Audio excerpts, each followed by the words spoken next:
I should work on my posture then. Yeah, your posture is lovely. Let's make sure we got the... we don't want it facing me as much. Well, you got to be in frame, though. Well, I'm in frame. But no, it's all about you, Josh Caterer. Josh Caterer of Smoking Popes, the returning champion on Car Con Carne.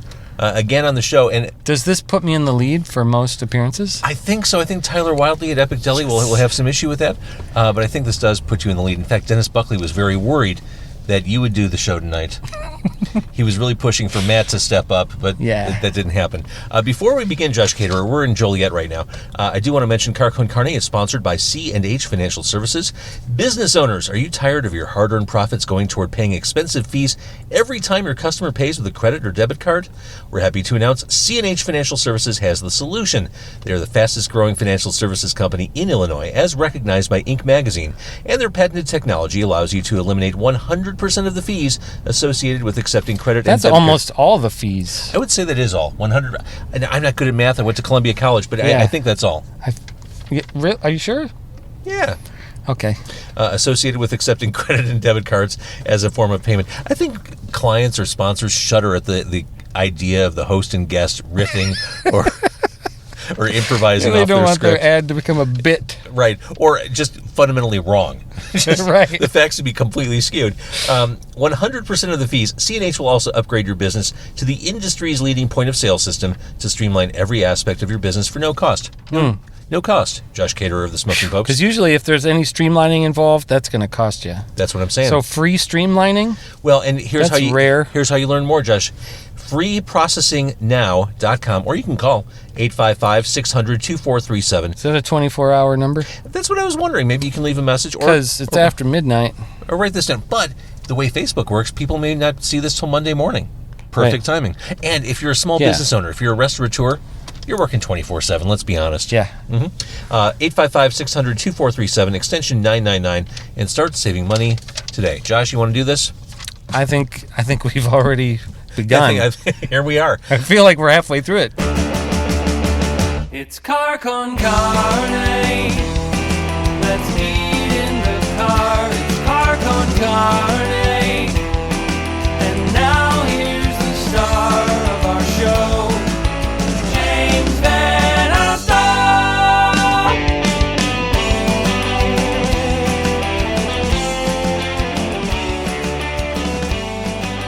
I love the fact you've been on the show a lot. You're on the show every week because you did the theme song. Thank you for that. Oh, sure.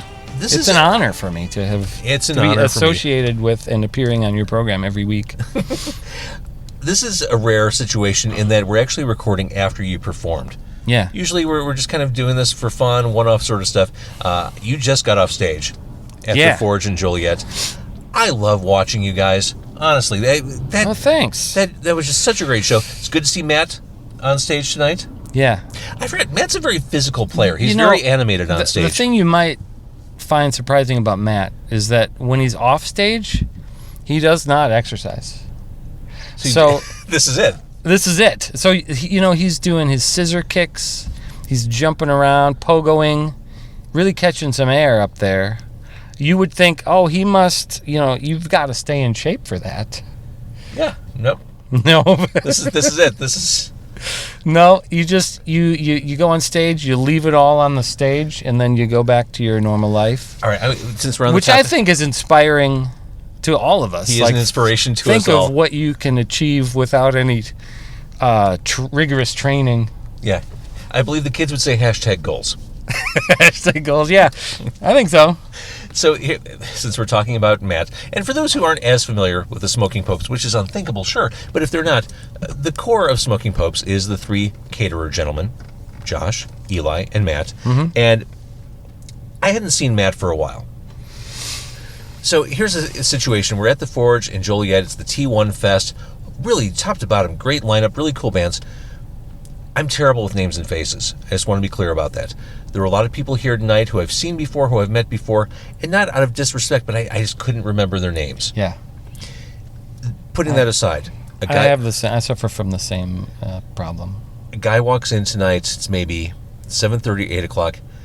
I'm convinced it's Matt Caterer. I haven't seen him in a million years. Okay. I go up to him, pat him on the back. I'm like, "Hey, great to see you. Really looking forward to seeing you play tonight. It's been forever." looked at me blankly. He's like, "Who are you?" I said, "It's James."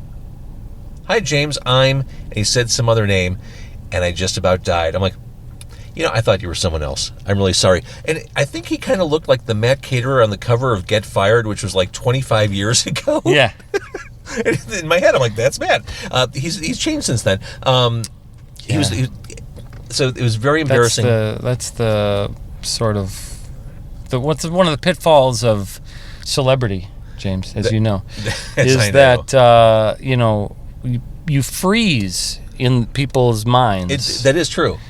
At whatever era of your career most penetrates their psyche, you are forever that age. So the interesting part of all this is I still didn't talk to Matt at all tonight. I very elusive. I didn't even see him off the stage. Eli was working the merch desk or merch table all night. I saw you. I helped you bring in some gear. Matt was just an enigma. Yeah. And I saw Mike briefly. My whole goal for tonight, besides seeing you and supporting and recording, was making my formal apology to Mike Felumlee for mispronouncing his name. This has stuck with me since the last time we talked about his name, that I've mispronounced his name for 25 years. What were you calling him? Felumlee. Well, okay. Does that count as a full mispronunciation? It's really just emphasizing the wrong syllable. Yeah, but if someone said Van Oosdal, that would be wrong. Or Josh Cartier. Well, see, those are mispronunciations. I would say, what if someone called you Van Oosdal? That'd be wrong. That's just categorically wrong. Or we live in Illinois. Going back to your show tonight, and going back to Eli at the merch table, I was over there. It was maybe right before the Lillingtons played, and one of the guys from the Reaganomics was talking to Eli and talking about how much he loves smoking popes, as we all do. And he was asking Eli what you guys were going to play tonight. Yeah. And Eli said, "I don't want to tell you. That'll spoil it. That'll make it less exciting." And he was kind of being funny, but serious too. Right. And there is something to that. I liked not knowing what you were going to play tonight. I liked not knowing that you opened with Simmer Down. Put it like this. I was enjoying the show so much. And by the end of the show, I was in front of the stage. I kind of forgot about I Know You Love Me. So you played Need You Around, and then you played I Know You Love Me. I'm like, oh my God, I forgot. They still didn't play this, and it was exciting to me. Well, that's nice. See, I don't know why people want to know what's on a set list, because in almost any other arena, particularly of the arts, you don't want a spoiler. Right. You don't want to. You will start watching a TV show. You don't know what's going to happen at the end. You don't want to see. You don't want to know how it's going to be resolved. You don't want to know if some of your favorite characters are going to die. You don't want to know these things. You don't really want to know what you're going to get for Christmas. You don't want to know these things. So why would you want to see a set list before it gets played? And I'm guilty of it. Principle. I've done it. I've done it, and I regret it every time. I don't know what it is. I regret it. But tonight, going into this cold, I could have looked at your set list before you took the stage. I mean, you put them out there, then you walked off stage. I didn't. I let it all surprise me, and I was enjoying it so much. I'm proud of you, James. Thank you. I was enjoying it so much. It's a sign of maturity. It is. I'm growing. But it was really exciting. You played I Know You Love Me. I'm like, of course they're playing I Know You Love Me. But I was just in the moment, and I experienced it as a fan, as I should, and it was awesome. And you do that thing where you go out in the crowd, you let the crowd sing. Well, this one was fun because they had, what do you call that? There was like that little fence, like a security... just a barrier? Barrier, yeah. That's what you call it, a barrier. And on the inside of the barrier were these little steps, I think, for security people to stand on if you need to beat somebody down. That's right. But it also works really well. If you hop down there, you can stand on the step and have nice access to the crowd there. You can get the mic in their faces. That was really fun. And I saw a lot of friends in the audience who I knew were lead singers of bands. So it was going to work out pretty well if I hopped up there and I was wondering. I thought, are people looking... They like koi fish came... See, I was worried that people would see you coming and have that look of just being mortified. No, like, a lot of people do, but if it's a guy in a band, I mean, it's Dan Vapid, he's not going to be sheepish about being on the mic. Right, exactly. He sounded great. Of course, because he's Dan Vapid. He's Dan Vapid. Dan Vapid. You know, he's a pro. He is a pro. So, really great time tonight. Yeah. I loved every second of it. And the new stuff, you put out an album last year. That stuff integrates really well with the set. Thanks. I mean, the pacing of the set I thought was really good, old and new. You picked a really good set list. It's funny. I'm going to interrupt you before you say something. Sorry. Okay. I was talking to a guy. I don't know who it was. Just someone who's connected with me on Facebook, and he said, I wouldn't miss this show. I've been a Smoking Popes fan forever. Their music is timeless. Timeless is a big word, and I thought about that, and the songs really do hold up. And I thought about the set list afterwards, how the new and the old really were seamless, and there is something to be said. The songs aren't 90s songs that you're playing off Born to Quit or Get Fired or Destination. I mean, they all work together. They all sound contemporary and in their moment. Thank you. You know, this means a lot coming from you, James. Oh. Because you're a man who has been exposed to a ridiculously overwhelming amount of music, both local, national, and international, of various genres. And so I would think that you would just become hardened, dead inside, where so dead inside, but not about music. For you, I also know you to be the kind of person who doesn't just blow smoke. No, and I love your band, and you know that. I wouldn't just blow smoke. But it's interesting, you talk about, I've been exposed to a lot of music. Yeah, I was in radio, but these days everyone's exposed to the same amount of music. I mean, you can be exposed to as much music as you want to be in them. But if you're in radio now, do you still have people sending you physical things like I think CDs? I think you do. Do you? No, I'm just a local music host. Look at that. Oh, I punched. Look at it, Josh Caterer, the Smoking Popes. I punched the microphone. You can edit that out. Just clean it up and post. Let's be clear. I'm not editing anything. This is like the 6th interview I've done today. These are going to just roll out assembly line style. There's no finessing. So we're just. I like that. Whatever. It's real. I keep it real. Mm-hmm. I keep it real. All right. So we don't have to do a long interview. I just wanted to capture you after the moment, after you were live on stage. So much fun. It's a lot of fun. And we've played this venue before, but it was called something else. Mojo's, right? It was Mojo's. Yeah. We're on the good side of Joliet here. You don't want to go on the bad side. I drove right past the prison on the way here. I was at the prison 2 nights ago. Really? Doing what? A podcast. That's all I do now. Huh.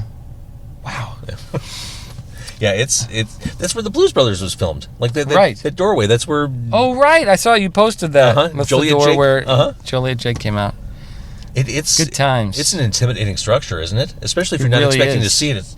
It's foreboding. It's right up on the street. Usually, you think a prison would be recessed or like yes. Yeah, there'd be like a moat or something. See, I was saying this. 88 Fingers Louie was in the car earlier. And we were talking about the prison. I thought I sensed a presence here. That's right. We were talking about prison, and I said, to me, the worst case scenario, the absolute most horrific thing I can imagine, is being sentenced to prison. Yeah. Are you claustrophobic? Yes. Yeah. Those cells, everything about it. Maybe, what was the movie? Ed Norton was in it. 15th Hour or 25th Hour? I don't know what the number was. But the idea is he's spending his last day as a free man before he has to go to prison, and it's stressful. Like just the mounting tension of him with his relationships with his family as he's getting ready to go off to jail. That stayed with me. So I think about things like that as I was walking around the Joliet prison in the middle of the night, like 14 acres of enclosed barbed wire suites. Access inside a Joliet prison in the middle of the night. Yes, that's pretty special. It was a little scary, not scary, but just unsettling. Yeah, right. Yeah. All right, you lead a cool life, says the lead singer of Smoking Popes. Well, yeah, I mean, I love my life as well, but nobody's letting me into Joliet prison in the middle of the night. You only need to ask. Maybe I could make a couple calls, I guess. I'm sitting there in the balcony watching the first half of your set, and I'm looking down at the crowd. Everyone's singing along. They're singing the lyrics back at you. It's good to be a Smoking Pope. It's good to be Josh Caterer. It's good to be the king. Remember that movie? Yes. I mean, let's hear it for love. Everyone's singing along. People were singing along with Simmer Down. Yeah. There was some debate as to whether we should do that many new songs in the set because, it's like, and I don't know where we're getting this information, but Matt had some kind of, he'd gotten this from somewhere. He was absolutely convinced that you should only do 3 songs off the new album. If you put out a new album, if it's more than 3 songs, somehow the audience just won't be able to engage with it or something. And so, when the album came out and we were touring, I pushed it up to 4, and I was like, well, let's do 4 songs, and we sort of, then you can space them out. Yeah. If we're doing like a 17-song set, right, you can kind of space them out so that there's, between all the new songs, there's like enough old ones. But then tonight, the thing was, for this show, I don't know, we got together and rehearsed because we haven't actually played a show together since June. It's a long time. Yeah, and we haven't been practicing either. So we have not actually played music together since June. So we got together for one practice for this show. There was a certain rawness to yeah, it was show. a little loosey goosey, wasn't it? I like that. Yeah, it was. We were having fun, but it was not. We weren't going for precision. Yeah. But when we got together to rehearse, we ran a bunch of songs from the new album, and those felt really kind of fresh and inspired and fun to us. And then we started running through, we played No More Smiles, and like that song is perfectly good, except we've played it like thousands of times. And so we were like, we don't really need. We got done with the song, and I literally said, we didn't need to practice that song, did we? And everybody was like, no. And we probably don't need to practice Need You Around, I Know You Love Me, Gotta Know Right Now, Let's Hear It For Love, any of that stuff. So we didn't. We only practiced, we said, let's think about the back catalog and pull out a couple of, dusties that we haven't played. So that's why you got Sandra tonight. That reacted very well. Yeah, because we haven't played it in forever. But the other songs, Let's Hear It For Love, we have not played that song even in rehearsal for 5 months. Right. And I think we were like 94% accurate. That's another song you've played a million times. Right. It's hard to mess that up for you guys. I think I hit a wrong note on one of the... Look, it's Jimmy, the organizer of the T1 Fest. Yeah, there he is. There he is. Hey, there's Dan Vapid. Dan Vapid. Did you have him in here? I did. Hi, Dan Vapid. Josh. Hey, I'm recording a podcast right now. Oh, hey. Pretty exciting stuff. Yeah, I did this earlier. You did? Yeah. You earned your stripes. Yeah, I think leave you alone. he's going to air these on the same day. Am I? And see how many more... We're in like in a cage match with each other. You're going to win the cage match. You just saw her. No, because only because I'm taking out ads. I'm going to invest the money. Right. Smart. Try to boost it. I was hoping to get a photo with me and you. Oh, dude. Wait, give me your phone. I'll take a picture of you right now. Yeah. All right, so we're watching right now. Should we, do I have to get out? Or like... No, we'll do it. Have Dan lean in. That's me. All right, there's Josh. We need Dan Vapid here. I am a Josh, super fan. I think we all are. Yeah. Great pictures. All right. So that's my phone. Oh, okay. Yeah. You never know who you'll see on the street here in Joliet. Awesome show, by the way. I'm a Dan super fan. Dude, I have been...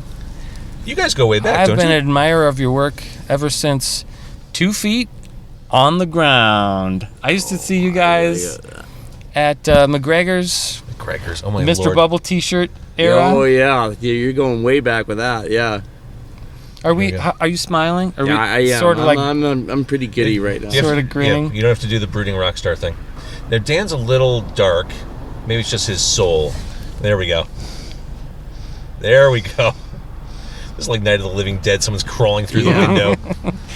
Oh, Josh, such a great show tonight. I had such a good time. Oh, cool, man. I'll let you get back to your interview. I'm sorry for interrupting. Oh, good. Not at all. Okay.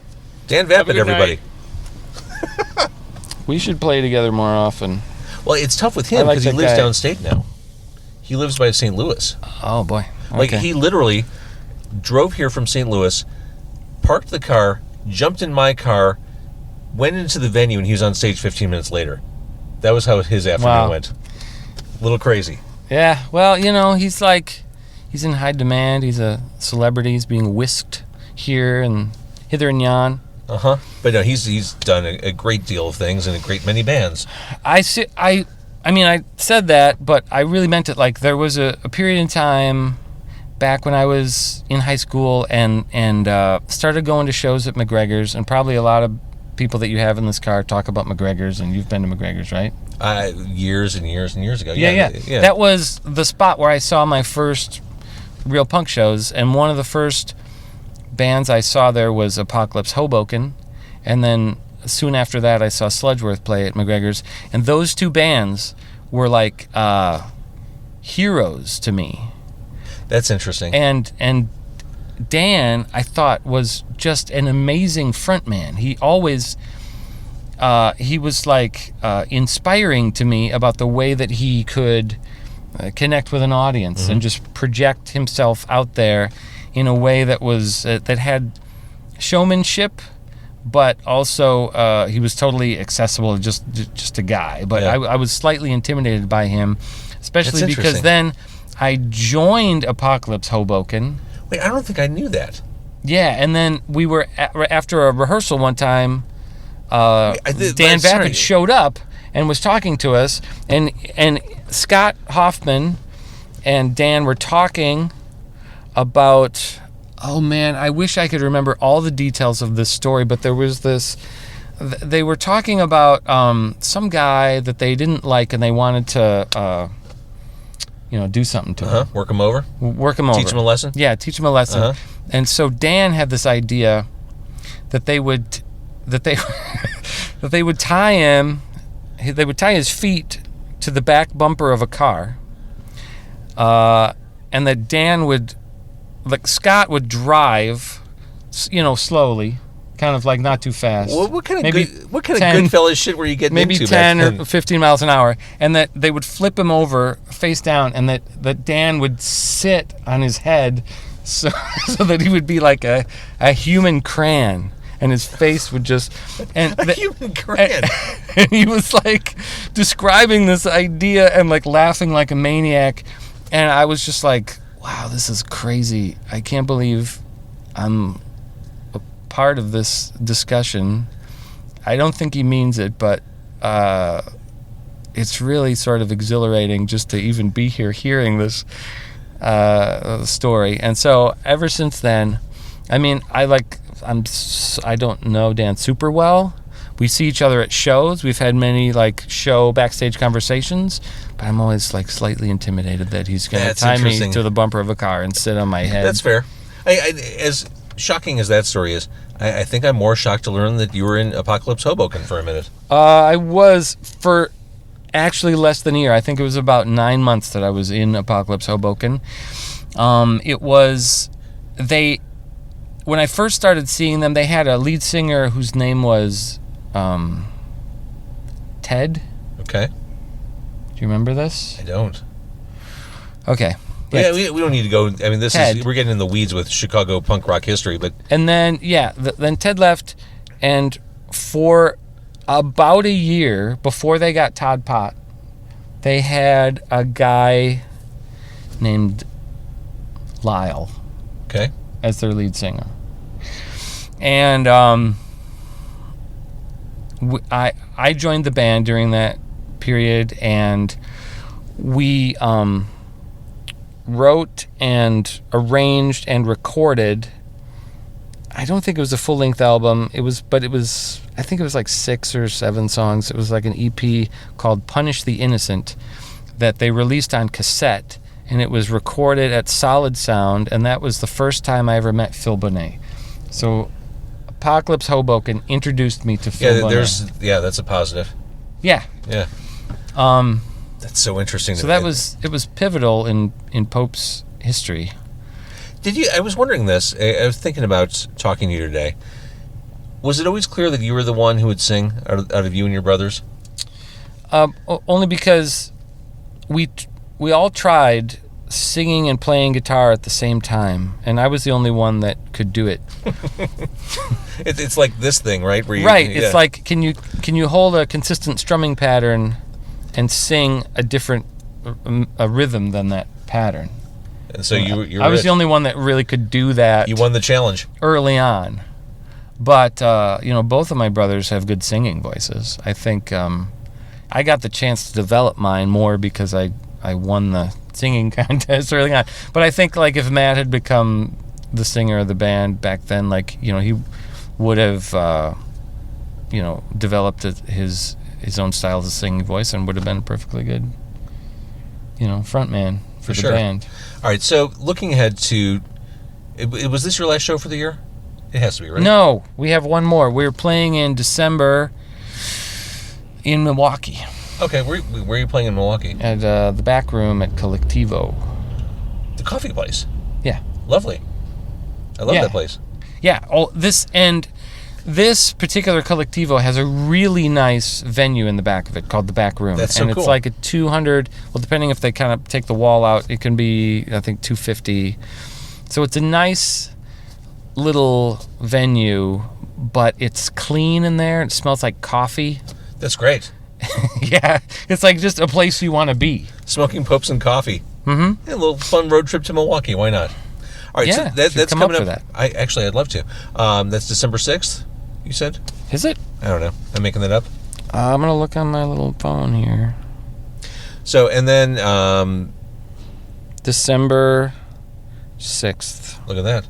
Yeah, this was... They keep wanting to do these kind of shows on Saturdays, but I finally got to the point where I said, I don't want to do the late night Saturday shows anymore. And here we are at 1 in the morning. Because here we are at 1 in the morning. Yeah. This one I couldn't do anything about, but that one I moved it from a Saturday to a Friday because I always have to get up super early and lead worship at church on Sunday mornings, and I got to get up at like 6 in the morning. Gosh. Get out of my car. To do that. You got to wake up and lead. And right. So if I do a poor job tomorrow morning... It's my fault. I'm blaming you. I accept that. It's only fair. And that's between you and the Lord. Here's the thing. You can't smoke inside the venue at the Forge, but there's a smoking area in front of the venue, so everyone who can't smoke inside the venue smokes right by the door. I'm convinced I inhaled so much secondhand smoke. If I laugh, I start coughing. Like I feel like I feel like my clothes probably stink of cigarettes just from walking in and out of that door. I'm so glad that you can't smoke in venues anymore. Oh my gosh, I remember coming home from shows at Metro or Double Door, and I'd have to hang my clothes like outside before I walked in the back door because they stunk. I'd have to take a shower because my hair stunk. I didn't like that even when I used to smoke. I hated going into a venue. Hi, how are you? We are trapped. Oh, by my car? Oh, you can't get out? And Dan Vapid's car, and we can't leave. Okay. And he walked away and went back in the bar. Oh, so you just need me to back up, right? Yeah, that'd be All right, great. here we go. Back up a few feet. This is a first for the podcast. Here we go. Sorry, guys. Oh, not a sorry thing. We got to get you home. You're making podcast history. Podcast history. Here we go. This is a first. Driving while holding the mic. Yeah. It's okay. We were wrapping up anyway. She was trapped. You got plenty of space back there, by the Do way. I can keep going? Yeah, I think you could go another 6 feet. Oh, she's good. That minivan is as good as out of here. Mm-hmm. You take that minivan back to Naperville. All right. Go home. Get some rest. Go do your thing. Josh, obviously, it's always a pleasure hanging out with you. But also, what a great pleasure seeing Smoking Popes live on stage. Oh, thank you. It's amazing. I appreciate your still, ongoing support. You're still great. You've aged so beautifully. Clean living, James. Actually, it is clean living. I was thinking about that when you were on stage. There are water bottles everywhere. Mm-hmm. And as I recall, during 88 Fingers Louis' set, there were beer cans everywhere, and I think for the other bands. But yeah, good clean living from the Smoking Popes. An inspiration to you kids. Yeah, I mean, that's not to say that I'm a teetotaler, which I think is evidenced by the fact that the last time I was on this podcast, one of the other podcast guests forced us all to do shots of tequila before before we got in the car. Was that the doctor who prescribed that? I think it was. Dr. Wilson. Yes, it was. He's a he doctor. insisted on buying us shots of tequila. He's a doctor. He knows what he's doing. It was pretty good, too. That was Fired Up Tacos, which I've been back to a couple of times since A couple then. times. Yeah. Do those vegan Asian tacos. Those were You good. get a taste for them. I'm hooked. All right. Well, Josh, thank you for doing this. Get some rest. Smoking Popes in Milwaukee next month, and we'll just keep an eye on another Chicago date in 2020. Okay. Look, it seems I know you want to kick me out of the car. I want you to be able to live your life and get some sleep and lead. I don't feel like, I just don't want to leave. It's such a safe What do you want to do? and happy place in here. It is. Do you, what's the ratio of podcasts where people actually eat food now? Because I think you do a lot of It's funny. episodes where there's no food involved, right?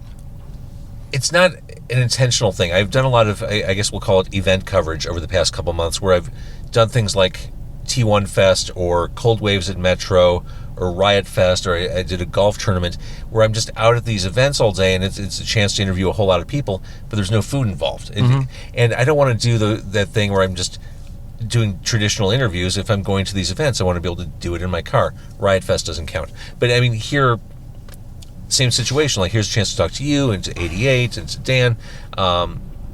It'd be crazy to try to figure out food for each of those interviews. Yeah. So I just kind of treat it as an event. So it just worked out that way. And the haunted houses, too, that I've done in the prison, just these opportunities have come up, and I don't want to not do them. But by the same token, it means I have to kind of fudge the Car Con Carne concept a little bit. But, Right. That changed. Tuesday night, I'm recording with Steve Gadlin, who's an insane entrepreneurial inventor type. He was the guy who created I Want to Draw a Cat for You, which was financed by Mark Cuban on Shark Tank. We're going for pierogies on Tuesday night. Nice. So, I mean, I'm not Does walking it always have to be dinner because of your schedule, or Yeah. do you ever do breakfast with somebody? I'm open to breakfast. I could do a breakfast. Because I like to push the envelope and break new ground with you. I was not the first guest on your podcast. You were not. You were the However, first music guest. I was the first music guest. Yeah, that's significant. That's significant, and I'm very proud of it. Yeah, you were Because I remember when I suggested to you, hey, why don't I bring my guitar and I could do a song, and you were like, really? really? Like, I don't think it. I think you were a little daunted by, like, how can I capture live music in the car and have it sound decent? And it worked out. It worked out. All you really got to do is point a microphone towards the guitar, and That's it. it's not that hard, really. Take that, Mr. Precision. It's that easy. So I would be honored to also be the first breakfast guest. Let's do that. you Yeah, I had. mean, because you're right. Because of my day job, I really plan like 7:30, 8 o'clock for most recordings, but I could do it early in the morning, like 7 or 7:30 in the morning. Yeah. Why not? Okay. Okay. So But okay, I live in Aurora now. How far is it from your place to Aurora? it's Or I would be considerate and meet you somewhere in the middle. Like, you don't have to come all the way out. would be halfway, like Lombard. Maybe. Okay, we'll meet in Lombard. We'll meet in Lombard. Find a good breakfast spot in Lombard. Get Like it to go, Oak Brook. though. Yeah, we'll get it to go. All right, so the next time Josh Caterer is on Car Con Carne, we'll be eating waffles or something. Yeah. Or Eggs Benedict. I love that That'd be idea. great. Yeah. Another first. We're going to break new ground. Cool. Josh, thank you. Thank you, James. I want to thank C&H Financial Services. So do I. That thing about the 100%. That really, or as they say in Joliet, 100. 100. Yeah. Yeah. All right, we're going to stop this now. Go home, go to bed, go to sleep. All right, man. Thanks for having me. Good night and good luck.